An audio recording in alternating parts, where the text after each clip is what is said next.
تو سب سے پہلے عربی سیکھنے کے لیے بنیادی چیز میں نے آپ لوگوں کو پڑھائی. سب سے پہلی چیز پڑھایا تھا میں نے کلمہ. اور اتنی بات یاد رکھیے کہ عربی زبان جو ہے خود اللہ رب العالمین نے عربی کو آسان بنایا ہے. قرآن کو سمجھنے کے لیے کیا ہے؟ آسان بنایا ہے. تو بنیادی چیز میں نے بتائی تھی، سب سے پہلی چیز کلمہ. اور بتلایا تھا کہ کلمہ جو ہے پارٹس آف اسپیچ یہ 3 ہیں: اسم ہے، فعل اور حرف. سب سے پہلے ہم کو اسم جاننا ہے، فعل جاننا ہے اور حرف یعنی پہچاننا ہے کہ اسم کس کو بولتے ہیں، فعل کس کو بولتے ہیں اور حرف کس کو بولتے ہیں اور کیسے ہم پہچانیں گے. تو سب سے پہلے میں نے آپ لوگوں کو پڑھائی تھی کہ اسم جو ہے ناؤن کو بولتے ہیں. انگلش میں کیا ہے؟ اس کو ناؤن بولتے ہیں. اور اس کی پہچان یہ ہے کہ صرف اس کے اندر معنی ہوگا اور اس کے معنی کے اندر زمانہ نہیں ہوگا.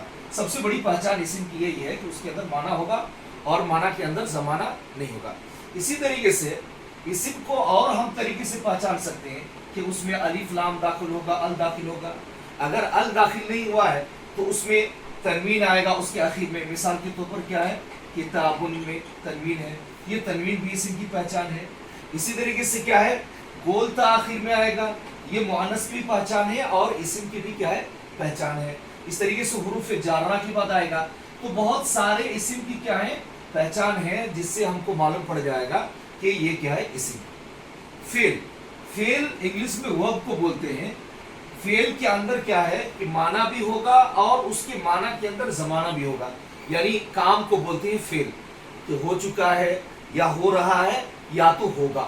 جیسے کہ آپ لوگ ٹینس پڑھتے ہیں، past tense, present tense, future tennis. تو فعل کے اندر کیا ہوگا؟ معنی اور زمانہ دونوں پایا جائے گا. اس کو کیا بولتے ہیں؟ فعل بولتے ہیں. مثال پر ضربا، اس نے مارا، تو اس کے اندر ایک زمانہ ہے، اس نے مارا یعنی مار چکا ہے. یضربو، وہ مار رہا ہے یا مارے گا. اضرب، تو مار، ایک اسم کا حکم ہو رہا ہے، تو یہ فعل ہے.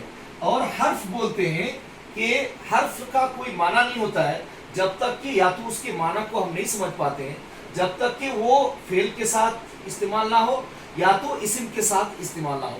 تو یہ چیز میں نے آپ لوگوں کو پڑھائی تھی کہ کلمہ 3 طریقے سے ہوگا، یعنی پارٹس آف اسپیچ عربی کے اندر 3 طریقے سے ہوگا. کیا ہوگا؟ ایک اسم، فعل اور حرف. تو پارٹس آف اسپیچ کتنے ہیں؟ 3 ہیں. پھر ہم کو تھوڑا آگے جانا ہے کہ اسم، جس کے اندر معنی ہوگا اور اس کے معنی کے اندر کیا ہوگا؟ زمانہ نہیں ہوگا. اب اس کو ہم کو جملے میں استعمال کرنا ہے. مثال پر زیدن ہے، ایک لفظ ہے زیدن ہے یا تو زینب ہے، زینبو ہے. اب اس کو کیا کرنا ہے؟ ہم کو جملے میں لے کر کے جانا ہے. تو جملے میں لے کر کے جانے کے لیے اسم کے بارے میں 4 چیز جاننا ہم کو کیا ہے؟ ضروری ہے. تب ہم جا کر کے اس کو جملے میں استعمال کر سکتے ہیں. جنس، عدد، اعراب اور وسعت. یعنی اسم کا یا تو وہ مذکر، لفظ مذکر ہوگا یا تو وہ مؤنث ہوگا.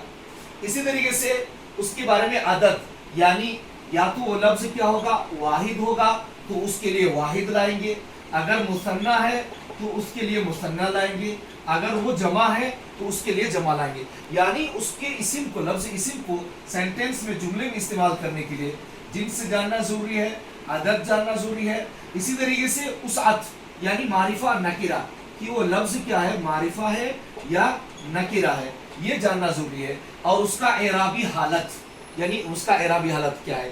رفع کی حالت میں ہے یا تو نصب کی حالت میں ہے یا تو جر کی حالت میں ہے. یعنی رفع کی حالت میں اگر ہے تو ضمہ ہوگا، نصب کی حالت میں ہے تو فتح ہوگا، جر کی حالت میں ہے تو کسرہ ہوگا. تو اسم کو جاننے کے لیے یہ چیز، یا تو اسم کو جملے میں استعمال کرنے کے لیے، سینٹینس میں استعمال کرنے کے لیے، اس کے بارے میں یہ 4 چیز کیا ہے؟